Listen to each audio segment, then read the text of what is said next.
The squat is the hardest thing on earth to coach. Squat's harder to coach than the clean. You know, you say that to Olympic weightlifting coaches, and they're aghast that you would say something like that. They just vomit.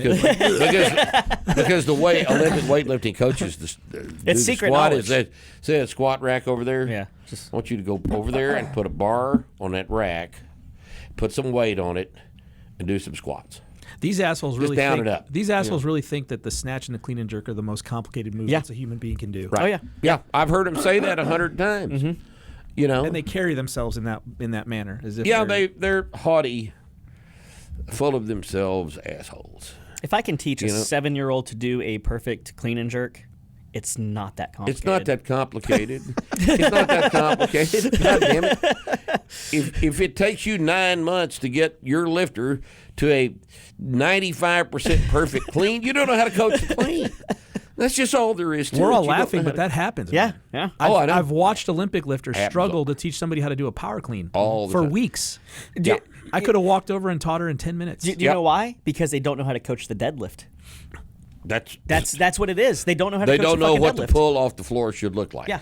So the first part of the clean It's fucked. is uninformed. Their hips are low, No, knees that's are forward. that's absolutely true, and it's interesting to me that an Olympic weightlifting coach would say that the snatch is the most complicated movement in the whole repertoire of human movement, having apparently never watched downhill skiing Or like literally fucking any other sport. or any other sport. Curling is more complicated. Do you know where they fucking Yeah. take the brooms and shit? Oh, I know. Come on, man. More variables. Yeah. Happens over a longer time frame, too. Yeah.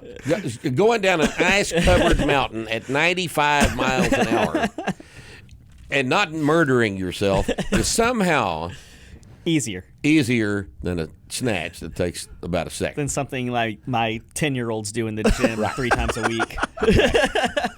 Exactly. They're right. so precious. They're so cute. These little fucking Olympic weightlifting we have a coaches. bone to pick with Olympic weightlifting coaches because we both use barbells, but I'm going to make a clip of this. you know, there's just yeah, probably, but it's just amazing.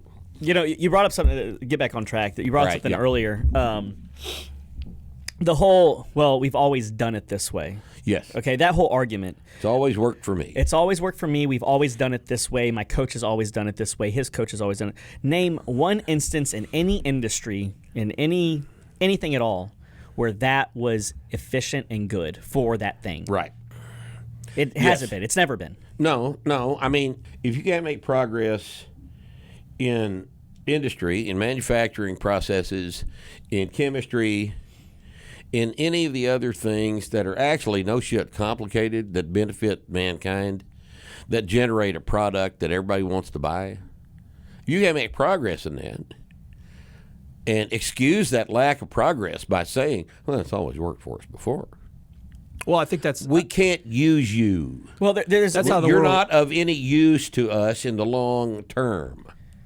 You know, because we already know how we've done it too, but what we want you to do is figure something out that's better. Well, the level of hubris that involves, I figured this out and it can never be improved upon, Right. is interesting to me. I mean, even you've changed things in the books when you've looked at yes. it and analyzed it, and you said, yeah. I'm wrong here. No, I've got this 10% wrong. Let's fix it. Yeah. You know, and I learned from you guys. I learned from Nick, one of the best cues for pulling the barbell off the floor with a flat back. I learned from Nick. You know, I don't have all the answers, but the difference between me and a whole bunch of other people is I'm comfortable with saying, yeah, let's make this better. You know, it wasn't already better. Now it can be made better, so let's do it that way. Yeah, I disagree that barbell training is somehow different. This is the way the whole world operates all the time. There's Right. only a handful of people who are thinking about what they're doing and being critical and actually changing shit. So, and those are the people whose names you know, right? They come up with a better way to do things. But this is the standard deal: is just whatever's worked before. Why change it? Don't. Right. Don't. Why make more work for yourself? Exactly. Right. Why have to go through the effort of rethinking an established position that seems to be working in order to get a 10% improvement in performance? Right. After all, what's a 10% improvement? I don't want to get back on the old Olympic lifting thing, but how many Olympic lifting coaches have ever said, "You know what? Let's try it with high hips and see what happens." They won't do it. They won't do it because they've always done it the most perfect way, and it's been figured out, and we can't improve upon the way we are doing this. Right.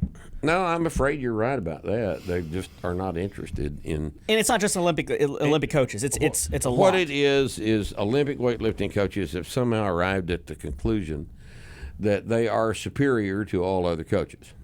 Well, and I have noticed this for decades, going to Olympic weightlifting meets and dealing with Olympic weightlifting coaches and listening to them and their pseudoscientific bullshit explanations of all the things that they're doing. It's the same thing you find in anything that has a high performer bias. Think about Olympic weightlifting and who is going to be successful at even someone who's shitty at it, but can actually perform the lifts and can actually do them long term and make some appreciable gains in those lifts. That's not everybody. So your Olympic lifting coach is already dealing with a self-selected population who is willing to do that shit. And number two is able to move that way and is relatively quick, right? Because anybody who sucks at Olympic weightlifting isn't going to be doing it very long. So that the coach is already dealing with a it's like the same thing you see in MMA and boxing and every other thing that has a high performer deal. If you all you work with is people who are just that are just wanting to do. Join us again this coming Friday for Started Strength Radio's next installment. We've got a particularly hateful batch of comments from the haters we're going to start the show off with. And then we are going to tell you for an hour, maybe, about why we're better at this than everybody else. I know you can hardly wait. I know the haters can. So we'll see you then on Starting Strength.